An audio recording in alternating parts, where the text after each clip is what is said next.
Praise God for the opportunity na makausap kayong diretsyo, makamusta kayo. Praise God that we can come together to thank the Lord for the week. Alam kong maraming nahirapan po dahil nga ulan ng ulan at isa ko napansin baka sa umpisa pa lang makatulong tayo. Nabanggit na to ng MMDA at very good sa nabanggit nilang ito but baka follow up din. And siguro ma-integrate na to ng DOTR at saka ng DPWH. Tandaan nyo po during the pandemic, especially nung sinabi dapat mas may biking lanes at mas friendly sa atin mga siklista.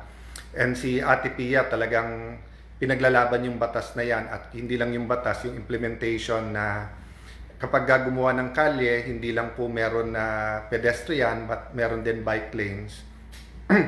Ang napansin po natin dahil dumagdag na talaga ng husto ang gumagamit ng motor, napakarami nating riders.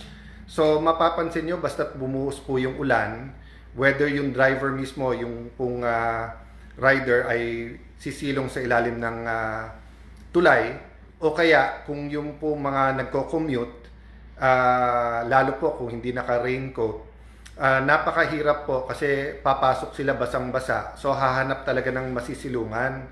So napaka-importante sa lalong madaling panahon. Kasama na sa ating planning yan, di ba? In the same manner na nung 80s halimbawa, kung pupunta ka halimbawa ng Baguio, plaplanuhin mo ng husto saan magsa-stop para mag-CR. Kasi during that time, wala pang mga gasolinahan sa expressway na magaganda, na very convenient, malinis, may tubig, may toilet paper, maganda kuryente ng mga CR, di ba?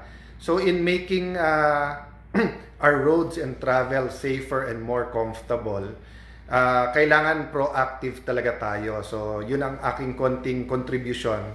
Hindi original idea yan, dami na nagsabi. Kaya ko sinasabi ngayon po kasi isasubmit ang national budget. At saka sinasabi talaga na dapat hindi natin inuulit ang ating pagkakamali. So kung sobrang daming kalye at kailangan more trains, dapat mas maraming train. Kaya nga sinasabi natin sa Laguna Lake, na isang topic natin mamaya, hindi dapat lang yung lakeshore na highway na gustong gawin. Dapat dyan train kasi mas efficient, mas economic, mas mura, tapos mas eco-friendly din, no? So we start out by thanking God, and I really thank God na I can go to you directly, I can talk to you about what's happening. Yung ganitong format kasi nakakabati ako sa inyo. Bianca, God save the Philippines. Yes po, Bianca, you're 100% tama. We should keep praying that the Lord transforms our nation. We have to pray that God saves the Philippines, saves the Filipino, nandito man sa Luzon, Visayas, Mindanao. Save our OFWs, keep them safe. But tandaan mo, Bianca, di ba? Yung sinabi ni, tama ba yun, Brother Jeremiah, ni Isaiah, send me. Di ba? So, after Isaiah was cleansed of his sin, so parang sinabi kay Lord, sa'yo ako, forgive my sins.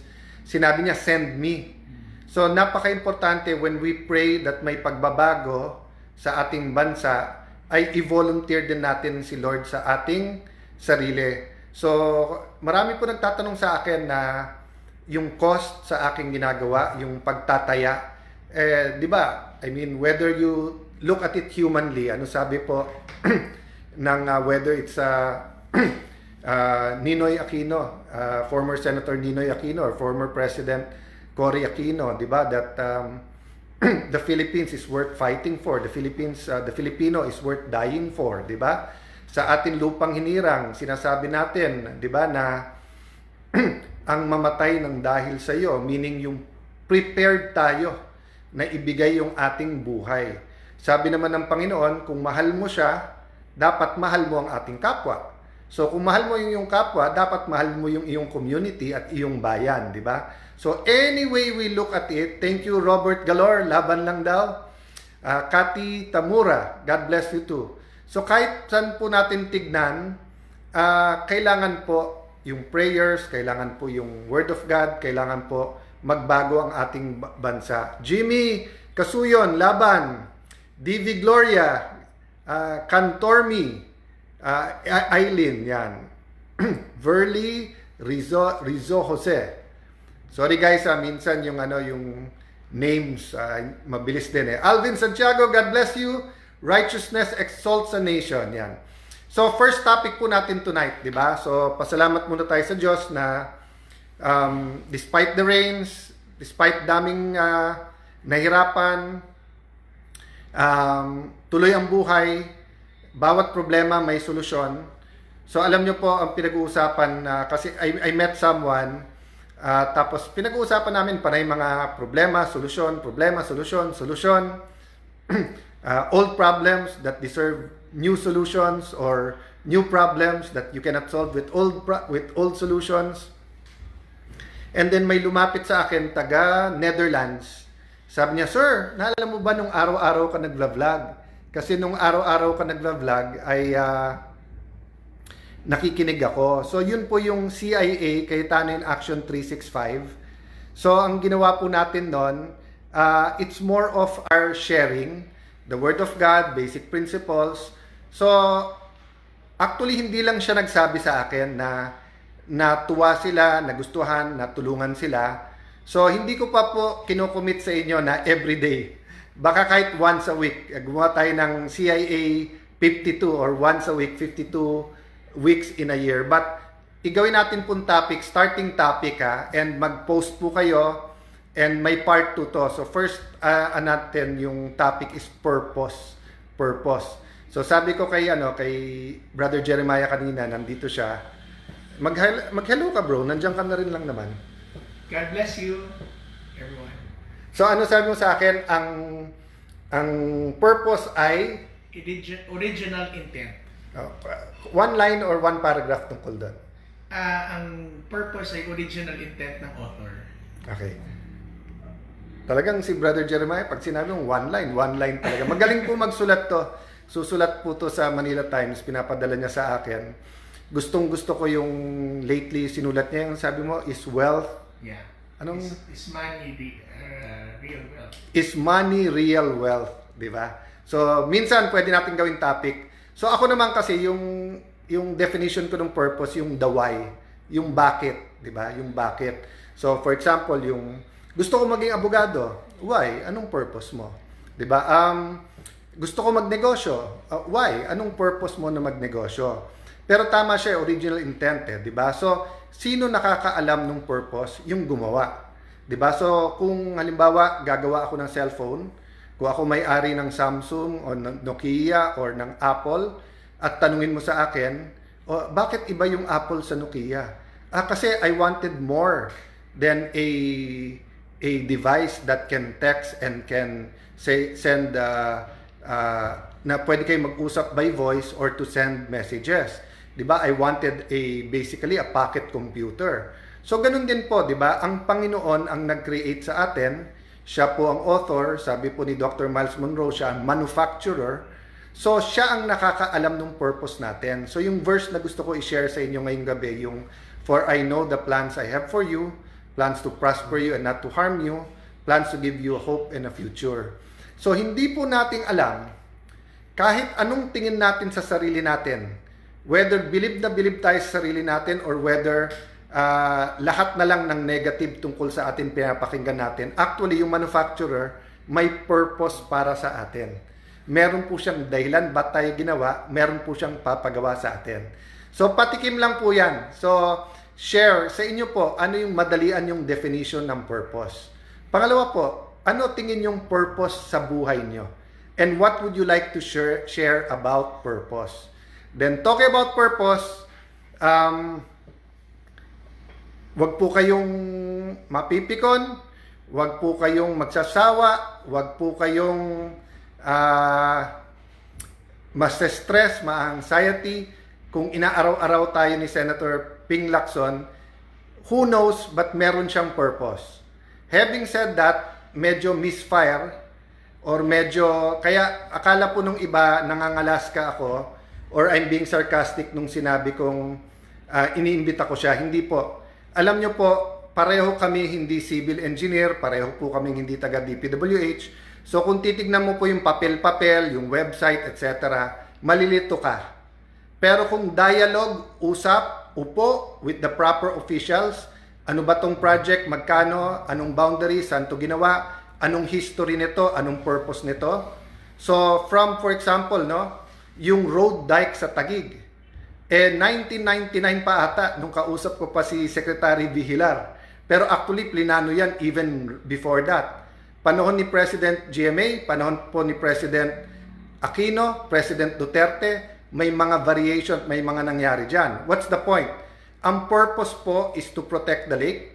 Ang purpose po ay ma-enjoy ng tao. Ang purpose po ay hindi malagyan ng informal settlers at hindi po magkaroon po ng mga, or kung hindi man informal settlers, hindi magkaroon ng mga sindikato na kakamkamin ang mga lupa dyan at gagawing private. Ang purpose ay tulungan ng LLDA na protektahan ng lake.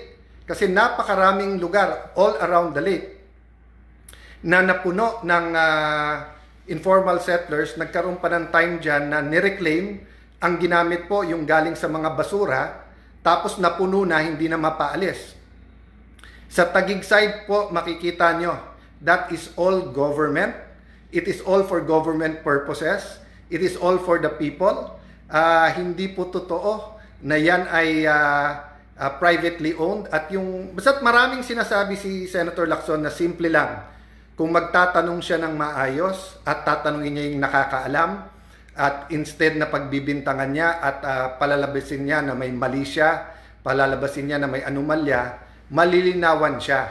In fact, over the years, so many people visited there, mga tao na from different parts of the lake, different parts of the country na may lake, at nagtatanong sila whether yan ay taga Laguna Lake or ibang lugar, at tinatanong, bakit hindi namin magawa yan or hindi ba magandang modelo yan?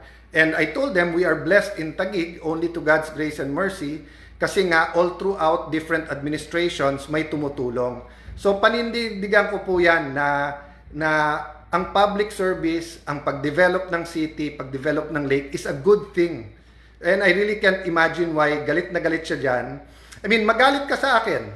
Kung may problema sa akin, may illegal sa akin, pero yung titirahin mo yung 1.3 million Taguigueños na nakikinabang dyan, yung 100,000 mga kapitbahay namin na gumagamit sa Christmas Lights Park at sa iba pang mga park na nandyan, it's really mind-boggling, di ba?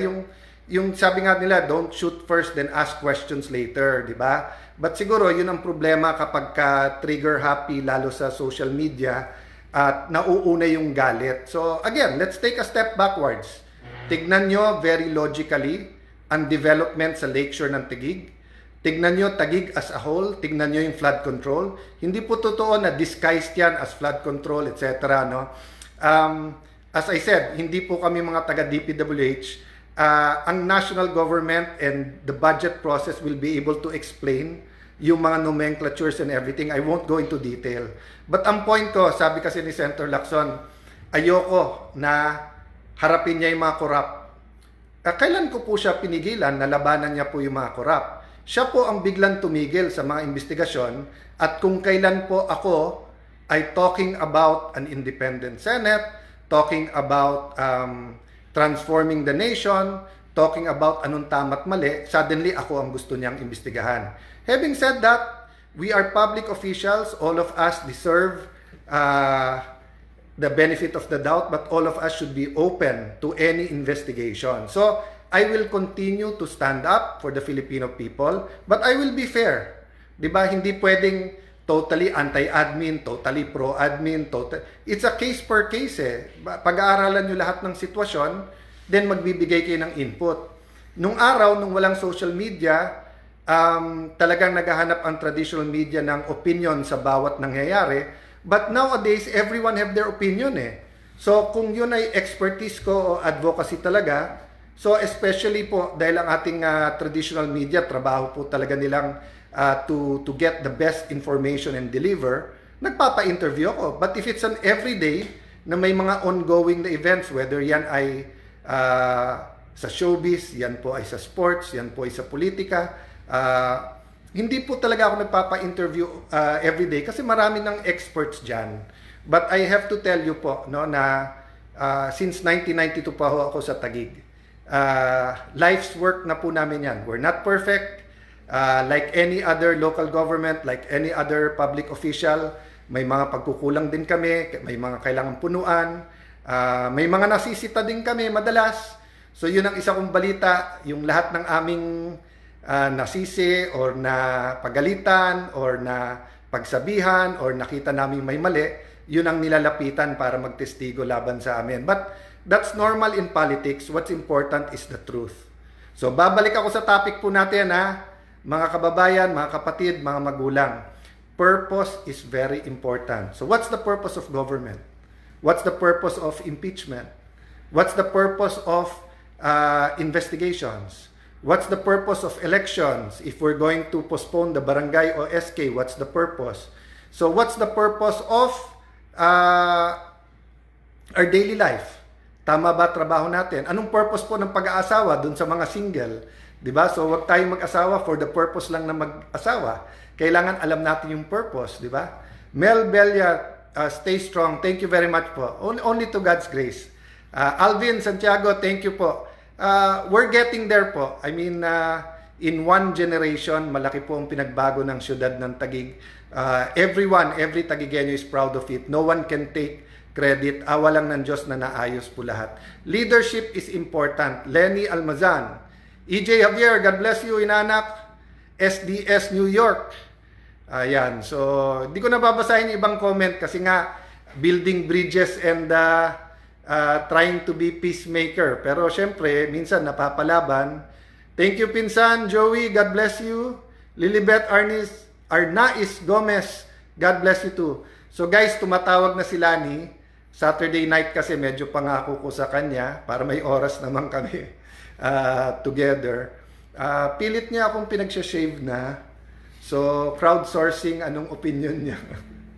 God bless you guys. Thank you very much sa lahat po nagpre-pray, lahat po nagbibigay ng encouragement. Criticism is welcome. Our country, our economy is in bad shape, but I think every single leader wants that to change, want better for our country. May mga